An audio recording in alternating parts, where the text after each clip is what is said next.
Well, it appears Nintendo released an update for the Nintendo Switch. It is now version 3.0, and with that, there's a bunch of new improvements. So I figured we'd go through the list and tell you guys all that's changed with the new operating system, and tell you guys what I like and what I don't like about it.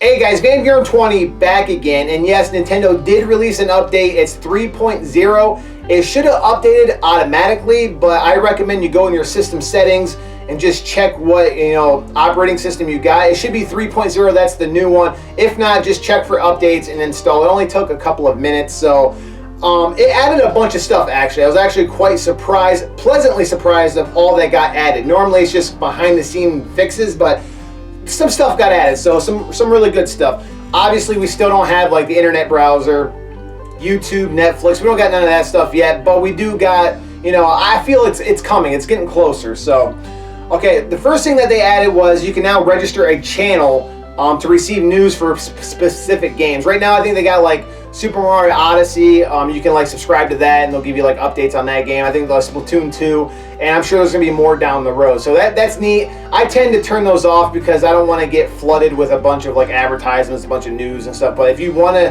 that, that's an option now.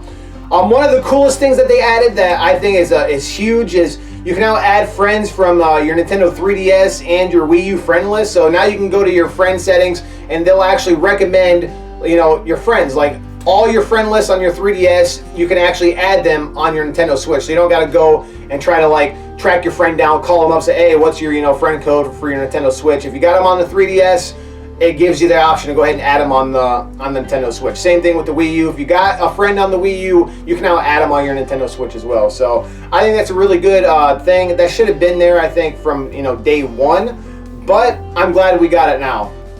You can receive notifications when your friends go online.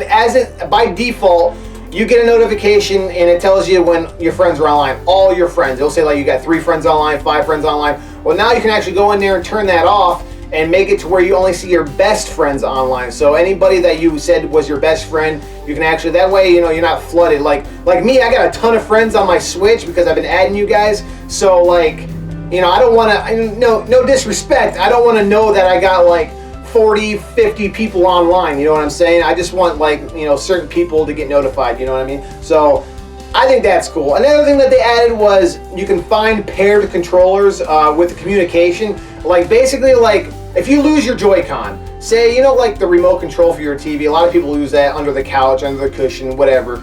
Your Joy-Cons, if you lose it, you can actually go in your system settings and actually make it vibrate and buzz, and like you can find the the controller. I don't really see why you would need this. I mean, I do lose my remote control for my TV a lot, but I hardly ever lose my Joy-Cons. Partly because I always have them attached to the Switch, but hey, that's a cool option. So if you guys, that way, if you lose your Joy-Con, now you have a way to actually find it. You can change the user icon order, like, if you're like the first, and then your wife or your daughter or whoever's on the second, and they want to switch it, you can do that. That's a really minor detail that doesn't really change much.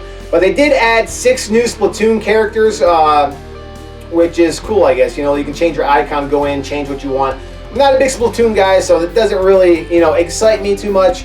You can change the system volume now from the quick setting menu, which is cool. I probably won't use it too often, honestly, because I'm always playing in dock mode, but that is a really cool option, I guess. You can lower the maximum volume for the headphone or speaker connected to the audio jack, so that's cool. You can change display colors to invert colors or grayscale.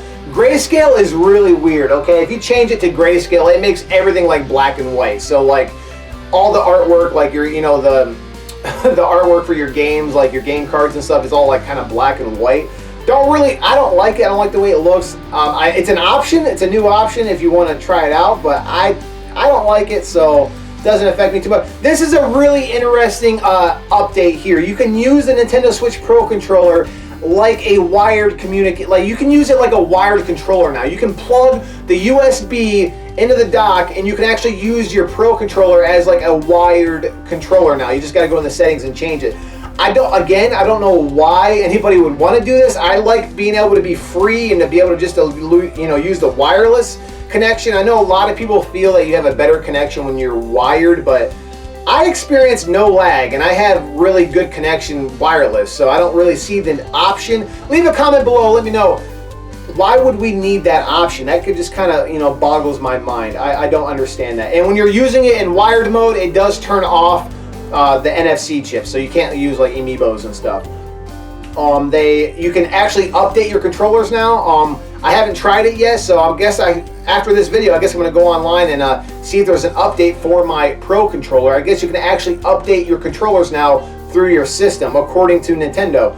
They added a feature that suggests deletion of software data if there's not enough space when downloading other software, and basically they just added stability and overall improvements and behind the scene fixes and stuff like that. They resolved an issue that caused the game to crash, certain games to crash when it was doing a software update. I've never experienced that, and it did something with like a lot of Samsung TVs. Their TVs were just turning on because the dock mode was actually turning their TVs on.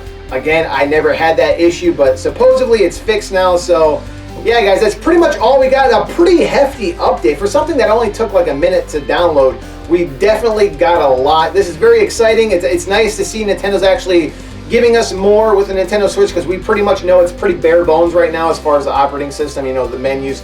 They need to add some music. They need to give you some themes. Like the Nintendo 3DS, how we got like themes and custom themes. I think they need to do that to the Nintendo Switch. They need to, you go into the shop and there's not much music going on. There's not much pizzazz. They really do need to spice up the Nintendo Switch. They're leaning in that direction, so this is good news. Leave a comment below. Let me know, you guys satisfied with this update and what do you want to see in future updates? Pretty much all for right now, guys, and there'll be more to come shortly. Thanks again.